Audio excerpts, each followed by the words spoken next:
Good morning, 11th class. Today we start our first chapter of accountancy subject. The chapter name is Introduction to Accounting, or what is the meaning of accounting. To forget is a normal feature of a human mind. बेटा किसी भी बात को भूल जाना एक तरह से नॉर्मल फीचर होता है. एक आदमी है तो हम भूलेंगे ही भूलेंगे. तो it is not possible to remember about an event for a long period of time. बहुत लंबे टाइम तक हम किसी भी बात को याद करके नहीं रख सकते हैं. तो memory of these events vanish either fully और पार्शली. कुछ चीज़ें हम पूरी तरह से भूल जाते हैं, कुछ पार्शली भूल जाते हैं. तो अगर हम बिज़नेस कर रहे हैं और अगर हमारी ये भूलने की जो आदत है वो अगर हमारे बिज़नेस में भी होगी तो बिज़नेस में धीरे धीरे क्या होना लग जाएगा, लॉस होने लग जाएगा. हम कुछ चीज़ें बहुत जल्दी भूल जाएंगे. तो जो हमारे ट्रांजैक्शंस हमने क्या किए हैं वो हम भूल जाएंगे. हमारा क्या हमको किससे पैसे लेने हैं, किसको पैसे देने हैं, ये सारी बातें हम क्या करेंगे, भूल जाएंगे. तो हमें किसकी ज़रूरत पड़ेगी, इन सब बातों को एक रिकॉर्ड के रूप में मेंटेन करके रखने की ज़रूरत पड़ेगी. ठीक है. तो वो जो रिकॉर्ड के में मेंटेन करके रखते हैं वो ही क्या कहलाती है, वही हमारा क्या है, एक तरह से अकाउंटिंग प्रोसीजर है. तो अकाउंटिंग और वो सिंपल लैंग्वेज में हम ये कह सकते हैं कि an accounting system is a means of collecting an accounting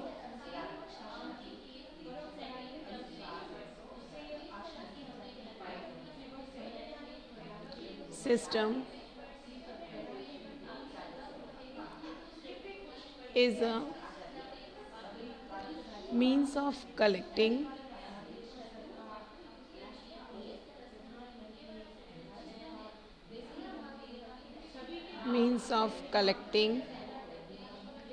summarizing,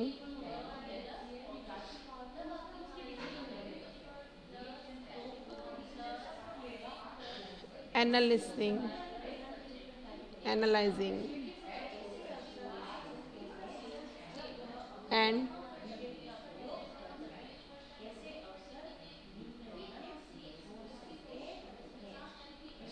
reporting information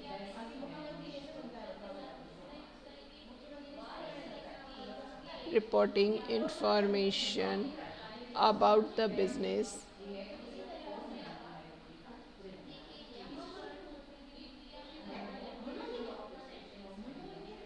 in a monetary terms.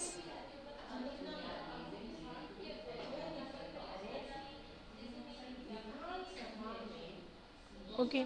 तो मॉनेटरी टर्म में हम अकाउंटिंग सिस्टम को क्या करना, कलेक्ट करना, किसी भी टर्म समराइज़ करना, एनालाइजिंग करना और उससे क्या क्रिएट करना, इंफॉर्मेशन कलेक्ट करना. ये क्या कहलाता है, एक सिंपल लैंग्वेज में हम अकाउंटिंग कह सकते हैं, या that is known as our accounting system. So accounting is a service activity, or it is an art and science of recording. We can say it is an art or science of recording or classifying business transaction and event. Different types of events होते हैं बेटा, बहुत सारे transactions होते हैं. तो उन सब transaction को लेकर उसको collect करना, then उसकी summary निकालना, समरी से उसका एनालाइजिंग करना और फिर उससे क्या निकालना, रिपोर्टिंग इन्फॉर्मेशन निकालना, एक तरह से क्या कहलाता है, आपका अकाउंटिंग कहलाता. AICP and the American Institute of Certified Public Accountant gives a definition of accounting. They say accounting as the art of recording. Again वही बात आ गई, art of recording, then classifying and summarise in a significant manner and in terms of money. वही मैंने भी यही कहा, monetary terms में किसी भी चीज़ को रिकॉर्ड करना, उसका क्लासिफिकेशन करना, समराइजिंग करके monetary terms, transaction and event which are in part at least of financial character and interpreting the result thereof. वही मतलब हुआ बेटा कि कोई ऐसा रिजल्ट निकालना कि हम अकाउंटिंग टर्म्स में उसको क्या कर सके, अकाउंटिंग मॉनेटरी टर्म्स में वो जो चीज़ें हो रही है, मॉनेटरी टर्म्स हो रहा है, उसको आप कलेक्ट करें इन्फॉर्मेशन, उसका क्लासिफिकेशन करें, समराइज करें, एनालाइजिंग करें और उससे क्या क्रिएट करें, रिपोर्ट जनरेट करें. तो that is known as our accounting system, और we can say this is the accounting. अब अकाउंटिंग कर रहे हैं तो अकाउंटिंग में कोई पर्टिकुलर प्रोसेस यूज़ होगा. वो जो प्रोसेस यूज़ होगा वो प्रोसेस मेरा इस डायग्राम में शो हो रहा है. फर्स्ट क्या होगा, इकोनॉमिक इवेंट होगा. फर्स्ट प्रोसेस का जो फर्स्ट स्टेप होगा वो क्या होगा, मेरा economic event.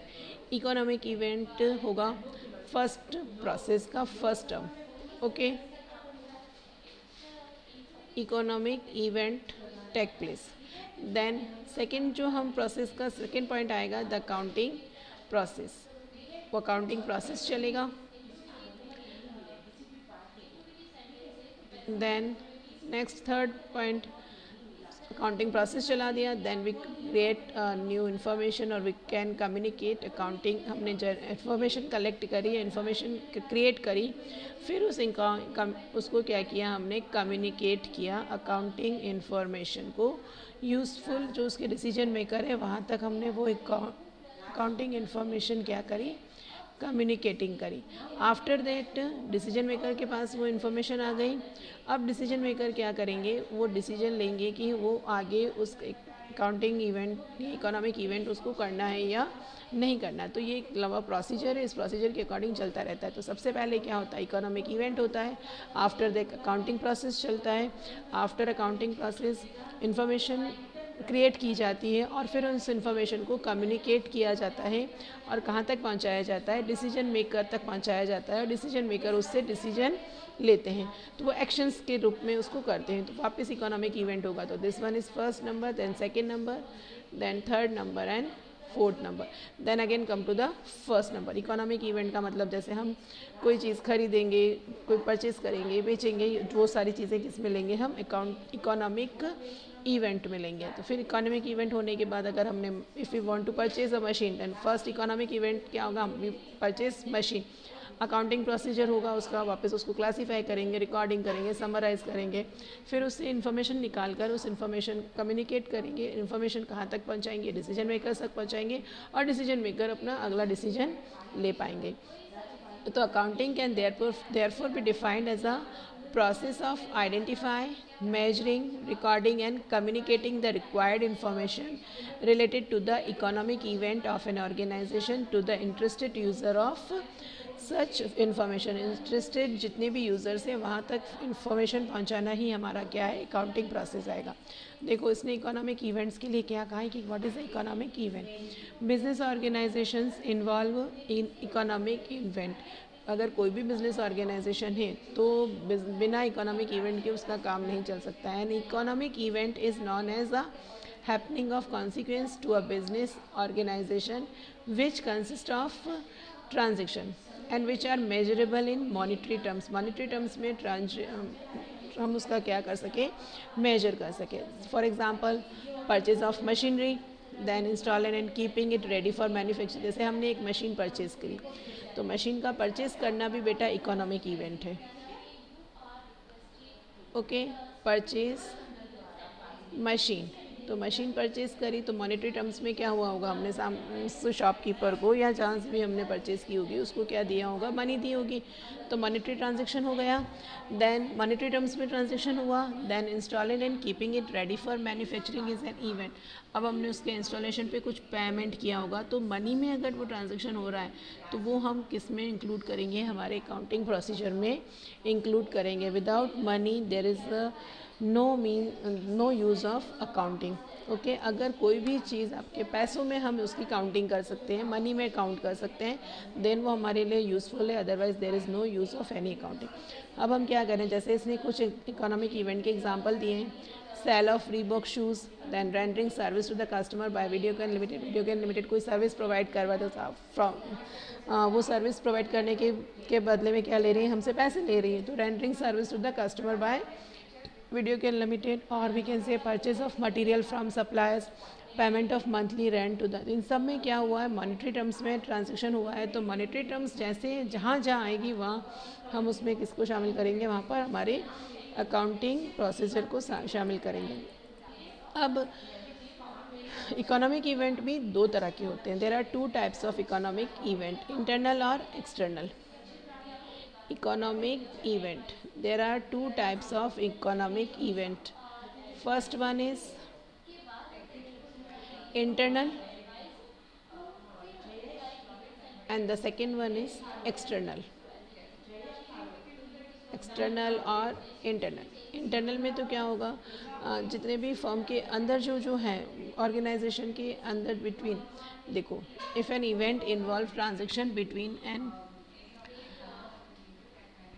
economic event that occurs entirely between the internal wings of an enterprise, supply of raw material or components by store department to the manufacturing department, payment of wages to the employees। तो ये सारे मेरे कौन से होंगे, internal event होंगे। और external कौन से होते हैं, if an event involve transactions between an outsider and an organization, these are known as external event। Internal कौन से होंगे, that occurs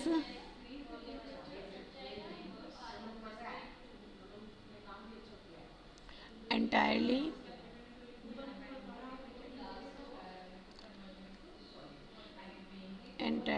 between the internal wing, between the internal wing, internal ही हो रहा है तो वो क्या होगा, इंटरनल विंग के अंदर। और एक्सटर्नल में क्या होगा, that occur it includes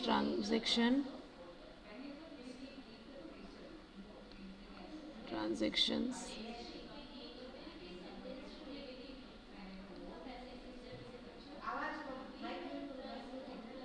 between an outsider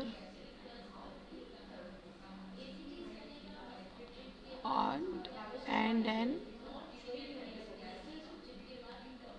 organization। ठीक है, तो there are two types of economic event, first one is internal and the second one is external. Internal, अगर बिजनेस जो ऑर्गेनाइजेशन हम चला रहे हैं उसके अंदर ही ट्रांजेक्शन हो रहे हैं तो वो internal transaction. External means outsider से हमने कोई ट्रांजेक्शन किया है तो that is known as external event. तो इकोनॉमिक इवेंट होते क्या है, ऐसे इवेंट जिसमें हम पैसे लगाएं या हम मॉनिटरी टर्म्स में जो इवेंट्स होते हैं, that is known as my economic event. Then second thing is identification, measurement, recording and communication। Identification, measurement, recording and communication। Identification, it means determine what transaction to record। बेटा हमने transaction तो कर लिया, लेकिन transaction कौन सा record किया जाएगा वो हमें लेना, उसका आइडेंटिफिकेशन करना पड़ेगा। It means determine what transaction to record, that is to identity event which are to be recorded. अब हमारे जो रिकॉर्ड करेंगे उसमें कौन सी टर्म्स में होने चाहिए, कैसे आइडेंटिफिकेशन करेंगे, कैसा होना चाहिए, मॉनिटरी टर्म्स में होना चाहिए। अगर आपका ट्रांजेक्शन मॉनिटरी टर्म्स में नहीं हुआ है तो we can not include it in our we cannot say it is an economic event। okay, so it involves observing activity and selecting those event that are of considered of financial character। वही financial character या monetary terms में होना ज़रूरी है। अगर monetary terms में नहीं हो रहा है तो आप उसको economic event नहीं कह सकते। then measurement, आप अब second thing is measurement, we can measure, हम उसको मनी में मेजर भी कर सकें वैसा होना चाहिए। अगर हम मेजरमेंट नहीं कर सकते तो नो यूज़। जैसे इसने आइडेंटिफिकेशन कैसे किया है, when a company makes a sale और परचेज वेदर ऑन कैश और क्रेडिट और pays salary it is recorded in the books of accountant. जैसे when a company makes a sale और परचेज और वेदर ऑन कैश और credit और one thing with pays salary. जैसे हम example लेते हैं कि आपकी एक कंपनी है, उसने एक एम्प्लॉय को आपकी कंपनी में as a computer operator appoint कर लिया। ओके, ऑर्गेनाइजेशन ने उसको कहा कि आफ्टर 1 मंथ और हम उसको कितने पैसे या कितनी सैलरी देंगे, 10,000 सैलरी वी गिव हिम। लेकिन हम इसको अपने अकाउंट की बुक में कब लिखेंगे, जब एक्चुअल में उस कंप्यूटर ऑपरेटर उसने अपॉइंट किया है, वो उसने जॉब करी हो, हमारे यहाँ 1 मंथ के अकॉर्डिंग पूरा काम किया और उसके बाद हम उसको वो सैलरी का पेमेंट करेंगे। तो it is when we pay the salary then it is recorded in the book of account, otherwise we cannot record it in our book। So first thing is identification, then measurement, it means quantification including estimate of business transaction into financial term by using monetary until rupees में हम उसको calculate कर सकें, पैसे में calculate कर सकें, that is measuring term। if an event cannot be quantified if an event can not be quantified in monetary terms, अगर हम मॉनिटरी टर्म्स में उसको नहीं ले सकते तो it is not considered for recording in financial account. अगर आप क्वांटिटी को मेजर नहीं कर सकते हो, आपका अमाउंट नहीं निकाल सकते हो, तो we can not consider this as a financial account, और वी कैन नॉट रिकॉर्ड में नहीं लेंगे। That's why. तो अब फिर नेक्स्ट पॉइंट आता है, इसी में आइडेंटिफिकेशन कर लिया, फिर उसका मेजरमेंट होना चाहिए, after that recording. Once the economic event are identified, then measured in financial terms, these are recorded in books of account in monetary terms. Monetary terms में हम उसको रिकॉर्ड करेंगे और in a chronological order. There is a word chronological. तो so we can say date wise हम उसको क्या करेंगे, date wise. Chronological means date wise we can record. So these are recorded in books of account in monetary terms and in chronological order. Chronological order means date wise हम उसको record करेंगे. Recording is done in a manner that the necessary financial information is summarized. अब recording तो हम करेंगे, लेकिन recording हम इस तरह से करें कि हम उसकी क्या निकाल सकें, समरी निकाल सकें, यूज़फुल उससे इंफॉर्मेशन कलेक्ट कर सकें. So here recording is done in a manner that the necessary financial information is summarized as per well established practice and is made available as and when required. हम उससे क्या निकाल सकें, useful information. तो सबसे पहले इकोनॉमिक इवेंट हुआ, after that उसका इवेंट का आइडेंटिफिकेशन हुआ कि हम उसको अकाउंट की टर्म्स में लेंगे या नहीं लेंगे. लेने का डिसीजन हो गया तो आइडेंटिफाई हो गया. आफ्टर दैट मेजरमेंट हुआ कि कितना अमाउंट लेना है, क्या नहीं लेना है. फिर हमने उसको पर्टिकुलर वे में रिकॉर्ड कर दिया. इस तरह से रिकॉर्ड करेंगे कि उसका इन्फॉर्मेशन से हम क्या कर सकें, यूज़फुल इन्फॉर्मेशन कलेक्ट कर सकें. फिर उस यूज़फुल इन्फॉर्मेशन को क्या करेंगे, जो भी इन्फॉर्मेशन हमने निकाली है उसका कम्युनिकेशन करेंगे. दैट मीन्स कि communication, the economic events are identify, measured, recorded in order that the pertinent information is generated. Information generate कर दी and communicated in a certain form to management and other internal or external users. Management के पास वो information पहुंचाएंगे, ठीक है. उसके बाद internal कुछ users हो सकते हैं, उसके पास पहुंचाएंगे मैनेजमेंट के अलावा. और फिर एक्सटर्नल यूज़र्स होते हैं, इंटरनल यूज़र और एक्सटर्नल यूज़र्स. इन सब तक हम अपनी इंफॉर्मेशन या हमने जो भी समराइज़ किया उसको पहुंचाएंगे. तो the information is regularly communicated through accounting report. और वो हमने जो प्रिपेयर किया होगा report, that report is known as my accounting report. Okay.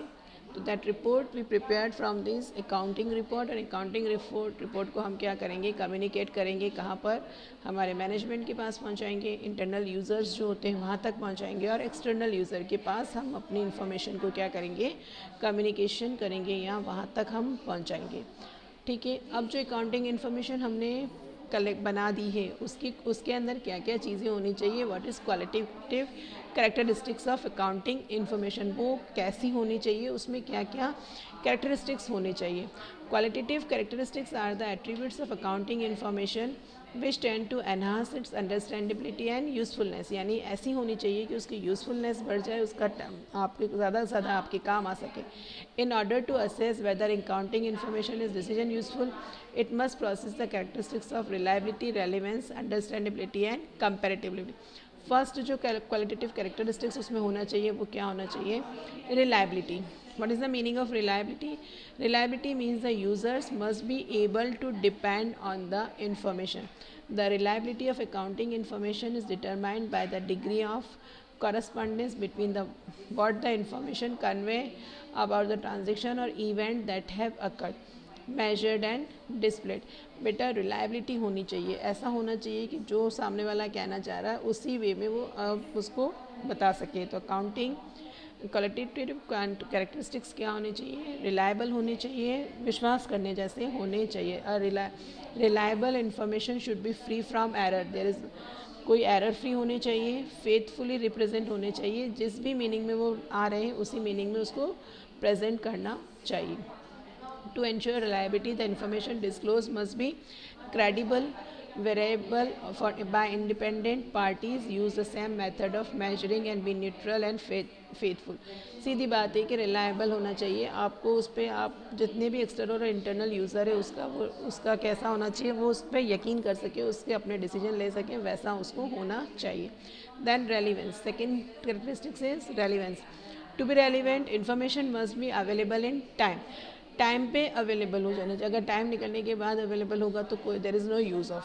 So to be relevant information must be available in time, must help in production and feedback. अगर आपको कोई decision लेना है और आपको वो इन्फॉर्मेशन मिली ही नहीं तो आप उसके से कोई डिसीजन नहीं ले सकोगे. तो आपका क्या होना चाहिए, information must be available on time. So it can we can use this information, हम उस इंफॉर्मेशन का क्या कर सकें, यूज़ कर सकें टू फॉर्म प्रोडक्शन बन के लिए यूज़ कर सकें. और हमारे जितने भी फीडबैक हैं या और भी कोई अगर हमें इकोनॉमिक इवेंट करना है तो वो ऑन टाइम हम उसका अपना डिसीजन ले सकें. तो फर्स्ट उसमें कैरेक्टरिस्टिक्स क्या होना चाहिए, रिलायबल होना चाहिए. सेकेंड वन इज़ रेलिवेंस होना चाहिए. Relevant means information must be available on time. Then understandability. Understandability means decision maker interrupt accounting information in the same sense as it is prepared and conveyed to them. ये जो accounting information है ये उसको कौन provide करवाएगा, accountant provide करवाता है. तो अकाउंटेंट ने जो बात कही है वो ऐसी होनी चाहिए कि वो अंडरस्टैंडेबिलिटी होनी चाहिए, समझ में आनी चाहिए, वैसी होनी चाहिए. अगर सामने वाले को वो चीज़ समझ में नहीं आ रही है तो there is no use of this. तो अंडरस्टैंडेबिलिटी होनी चाहिए, डिसीजन मेकर उसको उसी वे में समझ सके और उसी के अकॉर्डिंग वो डिसीजन ले सके, वैसी होनी चाहिए. तो the qualities that distinguish between good and bad communication in a message are fundamental to the understandability of the message. Accountant कुछ और कहना चाहता है और मैनेजमेंट ने कुछ और बात समझ ली, ऐसा नहीं होना चाहिए. अकाउंटेंट जिस वे में अकाउंटिंग इन्फॉर्मेशन को प्रोवाइड करवा रहा है वैसा ही सामने वाले को वो समझ में आना चाहिए, इफ़ेक्टिवली कम्युनिकेट होना चाहिए जिससे रिसीवर को वो सही तरीके से मिल सके. And the last characteristics of this accounting information is comparability. हम उसका क्या कर सके, कंपेयर कर सके. It is not sufficient that the financial information is relevant and reliable और रेलिवेंट होना ही ज़रूरी नहीं है. साथ ही साथ इन अ पर्टिकुलर सर्कमस्टेंस और for a particular reporting entity it is equally important that the user of the general purpose finance report are able to compare. उसका क्या कर सके, हम कंपेयर कर सके हैं एक पर्टिकुलर टाइम में, वैसी वो होनी चाहिए, अदरवाइज़ कोई यूज़ नहीं है. अगर आप उसका कंपेयर नहीं कर पाओगे तो उसका कोई यूज़ नहीं है. ठीक है.